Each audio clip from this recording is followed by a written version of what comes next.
তুমি জানতে যে দ্বারকা এসব ঘটছে? হ্যাঁ জ্যেষ্ঠ, কিছুকাল যাবৎ এরূপ ঘটছে। আমি প্রতিরোধের প্রয়াস করেছি, কিন্তু দ্বারকাবাসী বারংবার অধর্মের পথে বয়ে যায়। নদী যখন ঝর্ণা হয়ে ওঠে তখন তার গতি আরও বৃদ্ধি পায়। সমাজও যখন অধর্মের পথে চলে শীঘ্রই অধর্মে ডুবে যায়। এই সব কিছুর জন্য যুধিষ্ঠির দোষী। ও ওই দূত সভায় নিজের পত্নীকে পণ হিসেবে রেখেছিল, আর এখন সমগ্র আর্যাবর্তের মানুষ ওই ঘৃণিত আচরণের অনুসরণ করে চলেছে। না জ্যেষ্ঠ ভ্রাতা, না। দোষ না ছিল ভ্রাতা যুধিষ্ঠিরের, না ছিল ভ্রাতা দুর্যোধনের। দোষ তো ছিল সেই ধর্মের যে ছলনার দ্বারা বন্দী হয়, ছলনার সামনে নিজে নতজানু হয়ে যায়। বাস্তবিক পক্ষে তা পরম্পরার অন্ধ অনুকরণ মাত্র, ধর্ম তো নয়ই। এ কথার তাৎপর্য স্পষ্ট করো কানাই। মানুষ যখন নিজের পণ আর প্রতিজ্ঞার ওপর অটল থাকে তখন সেটা উত্তম জ্যেষ্ঠ, কিন্তু প্রত্যেক পরিস্থিতিতে কি অটল থাকা উচিত কার্য? ওই দূত সভায় এই রূপই ঘটেছে। মহামহিম ভীষ্ম, গুরু দ্রোণ, মহাজ্ঞানী বিদুর আর জ্যেষ্ঠ ভ্রাতাশ্রী যুধিষ্ঠির সবাই নিজের নিজের প্রতিশ্রুতিবদ্ধ ছিলেন, পরম্পরার অন্ধ অনুকরণ করে যাচ্ছিলেন। নিজের পণ, নিজের প্রতিজ্ঞা পালনকেই তারা ধর্ম হিসেবে মেনেছিলেন। যদি কোনো একজনও নিজের পণ, নিজের প্রতিজ্ঞা ভঙ্গ করত, দ্রৌপদীর সাথে এত বড় অন্যায় কখনো হতো না। তোমার কথার অর্থ কি কানাই? তবে কি প্রতিজ্ঞা পালন উচিত নয়? ধর্ম এক বৃক্ষস্বরূপ জ্যেষ্ঠ। পণ ও প্রতিজ্ঞা তার শাখা প্রশাখা, আর বৃক্ষের মূল হল করুণা। শাখা প্রশাখার মাহাত্ম্য অবশ্যই আছে, কিন্তু মূলের ন্যায় নয়।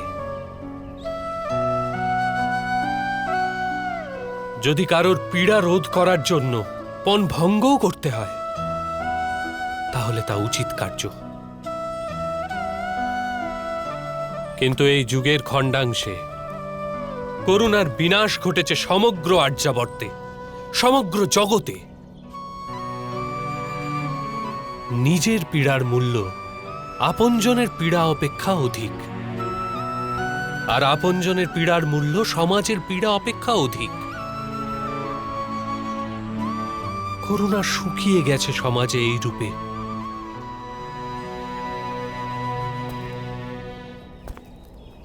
যখন করুণা থাকে না সমাজে, তখন লোক একে অপরের সাথে বাঁচে না জ্যেষ্ঠ, কেবল নিজের সুখের জন্য বেঁচে থাকে। যে পরিস্থিতি আজ দ্বারকায়,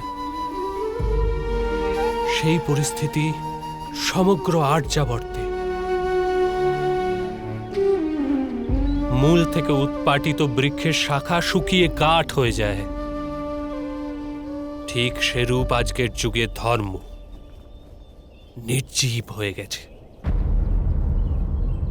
ধর্মে প্রাণ সঞ্চালনের সময় এসে গেছে জ্যেষ্ঠ ভ্রাতা।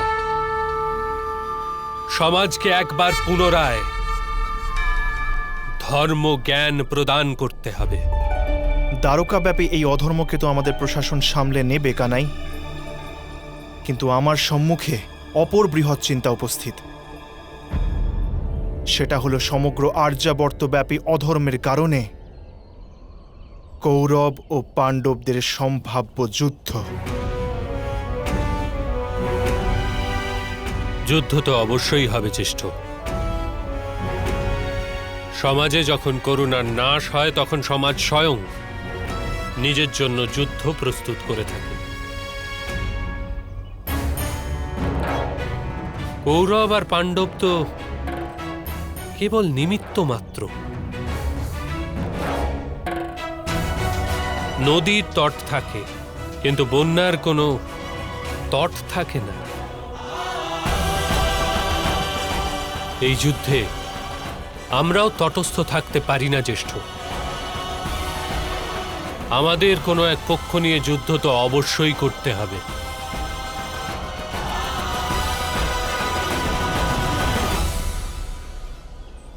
তুমি সত্যই বলছো কানাই, কিন্তু তা অপেক্ষা অধিক সত্য এটাও যে তুমি যে পক্ষেই অংশগ্রহণ করবে সে পক্ষ স্বয়ং ধর্মের পক্ষ হয়ে যাবে। এবার প্রমাণ করো যে আমি অসত্য বলছি। হুম,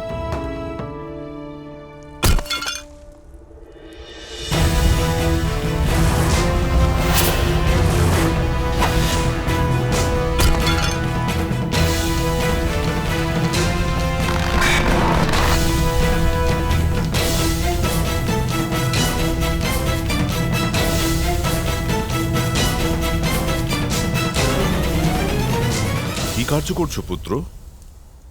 কার মস্তক ছেদ করছো?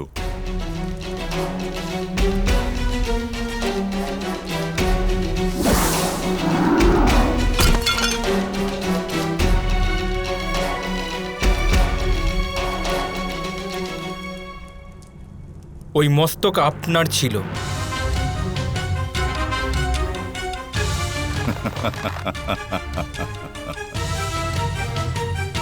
পুত্র অভিমন্যু, যদি তুমি আমার মস্তক ছেদ করো তাহলে তোমার কাকা শ্রী ভীম ক্রোধিত হয়ে যাবেন। কারণ আমাদের শত ভ্রাতাকে বধ করার প্রতিজ্ঞা তোমার কাকা শ্রী ভীম করেছেন, আর অঙ্গরাজ কর্ণকে তোমার পিতা বধ করতে চান। তাহলে আমি আপনার পুত্রদের বধ করব কাকাশ্রী।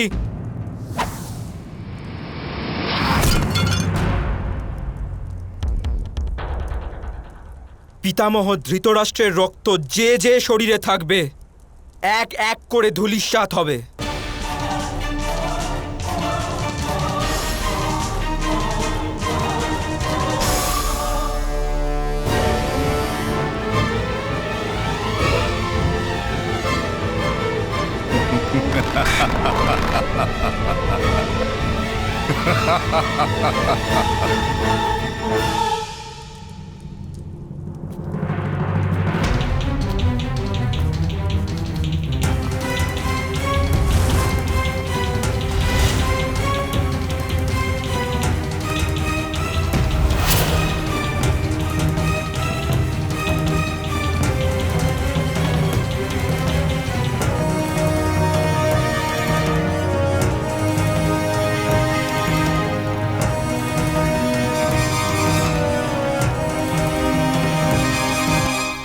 পুত্র অভিমন্যু, আরও 2 মস্তক রয়েছে যাদের তুমি কাটতে পারো।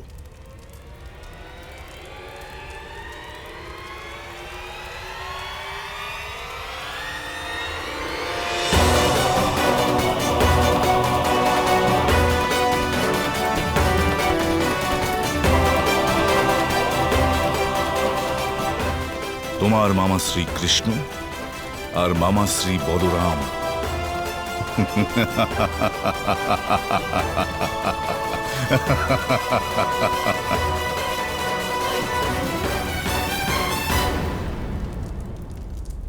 কারণ তোমার মামাশ্রীরা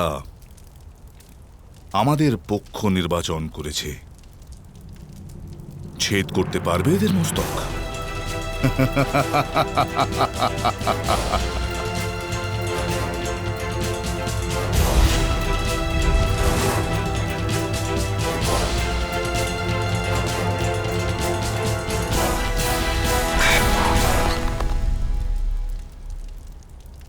যে পাত্রে একবার বিষ ভরা হয়ে থাকে তাকে ভেঙে ফেলা হয় তা তো শ্রী দুর্যোধন।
মস্তক ছেদ হলো না? কারণ আমার দুই মামা স্ত্রীর মস্তকে অধর্মের পক্ষ নেওয়ার সিদ্ধান্ত উদ্ভূত হতেই পারে না। উত্তম, অতি উত্তম পুত্র অভিমন্যু। যথার্থ চিনেছ তুমি নিজের দুই মামাশ্রীকে। যাও, এখন তোমার গদাযুদ্ধ শিক্ষণের সময় হয়ে গেছে। যাও গিয়ে আমার প্রতীক্ষা করো। কল্যাণ হোক।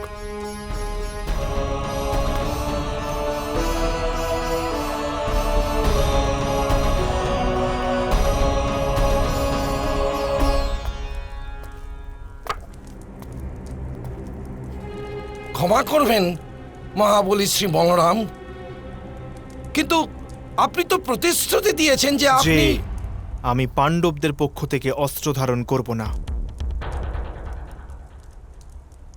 কিন্তু এই আশ্বাসও কখনো দেইনি গান্ধার রাজ যে আমি কৌরবদের পক্ষ থেকে যুদ্ধ করব। তাহলে আপনি এই সিদ্ধান্তে কি করে পৌঁছলেন?